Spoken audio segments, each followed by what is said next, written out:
Hey, what's up guys? This is Anthony from Anthony's Customs, and for this review, we are looking at the DC Multiverse Batman Beyond from McFarlane Toys. This is the regular release, not the Target exclusive. The Target exclusive comes with different batarangs and a smoothed over face and a Build-A-Figure part.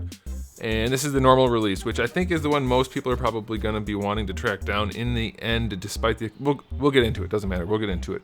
So, Batman Beyond's kind of a popular character design, and I think most people are going to like this figure, even after this review. So, there's a little bit to talk about though, so let's go ahead and get it off the stand and take a closer look. This guy stands just shy of 19 centimeters to the top of his ears. Let's see if I can speak English. It's about 7 3/8 inches to the very top of his ears. And I have to say, they did a really good job with the proportioning on this guy. It's just a little bit stylized, which is what you would expect from a comic book character, but I like the way the arrangement of the shoulders to the neck to the hips. All of it's pretty good. The thighs are nice and long. The calves are slimmer. The ankles are slimmer other than the joints themselves. We'll talk about that. Arms are appropriately lengthed. That's definitely a new word. People are going to use that. It's got a really nice look to it. Very nice appeal. Very good. Okay, before we get into anything else though, let's go ahead and do a question of the day.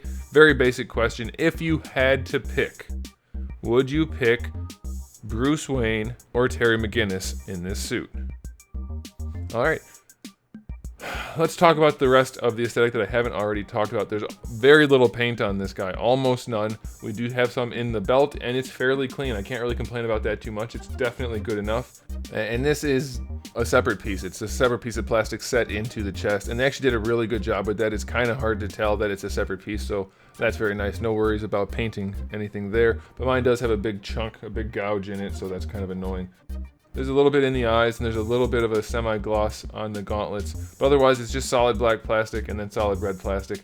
It happens to work well enough. I mean, obviously a little bit of shading to highlight some stuff would be cool, but that's very difficult to do to make it actually look good, so I'm fine with it. I don't mind a figure being all black plastic when the character is all black. Makes sense, no issues, and what is there is pretty clean. But all in all, it's a very aesthetically well put together figure. Very, very pleased with it overall. I will say from an aesthetic standpoint, the ankle joints are ridiculously large. Plus they're ratcheted, which is terrible for ankles anyway. So that sucks, but that's okay. Other aesthetic issue to mention is that you cannot remove the cape. You guys can let me know. I don't remember his cape ever being there when it wasn't in use. Doesn't it retract into his suit somehow? Or is that just the cartoon? I don't know. You guys can let me know. You know more about these things than I do. Also, we have some tabs on his arms for connecting the cape to them, which serves virtually zero purpose. So that does make the arms look bad, and it puts holes in the cape. I don't get it. It makes no sense to me. Because I know, at least in the comics, and maybe later even in the show, like there have been times where the cape is up when his arms aren't. Like his arms don't always have to be connected to it like a flying squirrel. If I remember correctly, again, you guys can let me know. So I don't like that they have the holes in there as if that's the only way to use it. But that's not a very big deal. So otherwise, it looks really good. Aesthetically speaking, I'm going to give it an 8 out of 10. It does look very, very nice, but we do have a few issues here and there to deal with. You could easily make an argument for 9 if you really wanted to, but I'm going with 8. Alright, as far as accessories go, we do have the claw hands that come on him in the package. Then we do have 2 trigger finger hands. Everybody knows Batman's known for using his trigger fingers, so that's pretty cool. We get what is, I guess, supposed to be a batarang. Maybe in the comics he uses these. The other version, like I said, does come with different accessories in the way of batarangs that are the right kind. So you might want to go that route, but it doesn't come with this face. So I don't know, but you do get this red bat logo batarang. You do get blast effects for his feet, which actually work really well, and they're very nicely done. Very, very nicely done. The yellow to orange fading is very good, and they're nice and transparent. They look lovely. Very, very nice. We do get a display stand, so huge bonus points to McFarlane Toys for including a display stand on a regular figure like this. I'm very pleased with that. I love getting a display stand with a figure that is supposed to have a display stand. It doesn't work. No, I'm joking. Yeah, it's nice. I really like that they did that. It's not the best, I will say. Like, I was goofing around about not being able to use it properly. But it's very flimsy. Like, it'll hold him up, but I wonder why they did that. It looks like it's made out of polycarbonate rather than acrylic, which I guess is to keep it from breaking. Maybe that's a good thing. I think that might be a good thing. It won't break, but it might sag if you lean him, so be aware of that. And then lastly, the only other thing we have is the card, the trading card. It's not a trading card, it's a collector's card. And there you go. All right, so accessory-wise, the hands are ridiculous. The Batarang is mediocre. 7 out of 10. Blast effects are cool. Stand is great, but 7 out of 10. Okay, as far as the articulation goes, the head is on a double ball peg, so it can look up very nicely.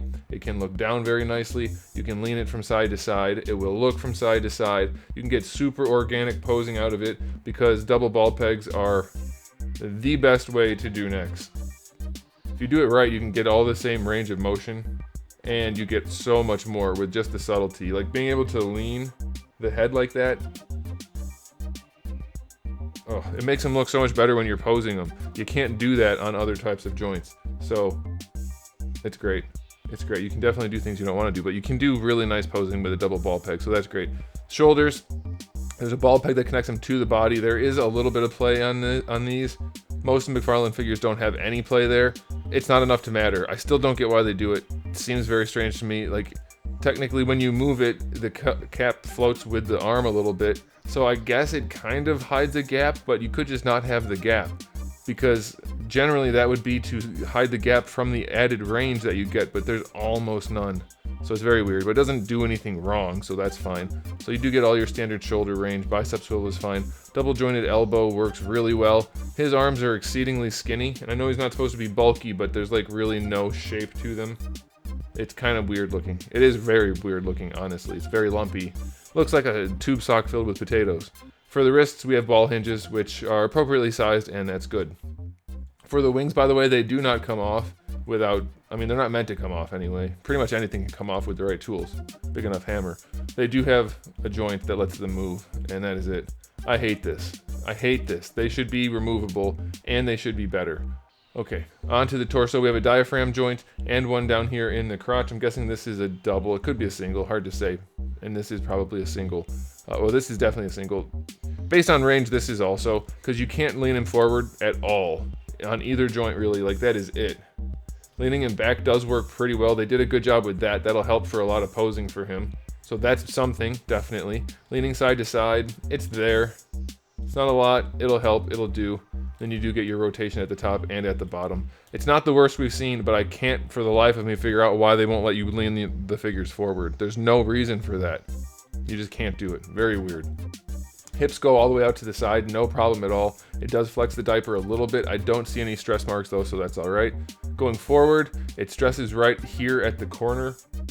That could result in stress marks. I don't see any yet, but it does stretch it, and I haven't posed him for a long time or particularly difficult. Like, I haven't lifted his leg as high as it could go, but you do get good enough range with just a minimal amount. So hopefully that's not a problem. Realistically, at your own risk and with adult supervision, if you're a kid, you could trim just a little bit of that out and you'd be good.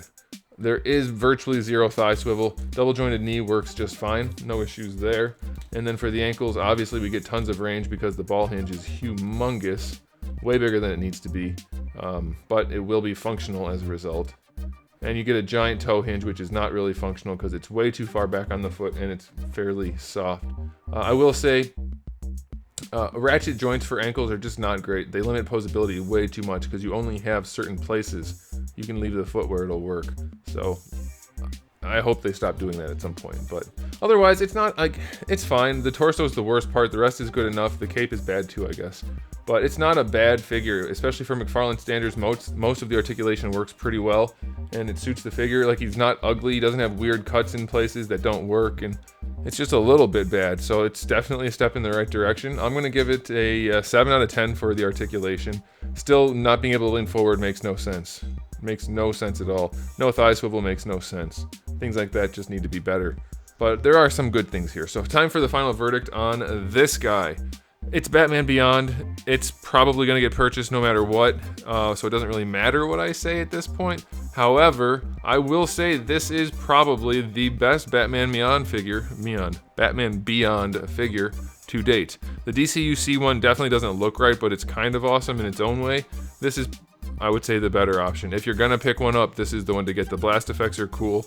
At least he has claw hands, and you don't get the Batarang really, but like if you're a beginning collector, a new collector, definitely grab this. It comes with a display stand, comes with blast effects for his feet, and it's gonna pose well enough and look cool enough. So I'm gonna give this an overall 8 out of 10. It's one of McFarlane's stronger releases. They did a really good job in a lot of ways, and only in a few ways did they do a bad job. So that's okay by me. So there it is, guys. Thanks for watching. If you enjoyed the video, give it a thumbs up. If you didn't, give it a thumbs down. And if you haven't subscribed, you might want to. I have new videos almost every single day, and thousands already on the channel. So make sure you come back for all of that. And in the meantime, keep collecting.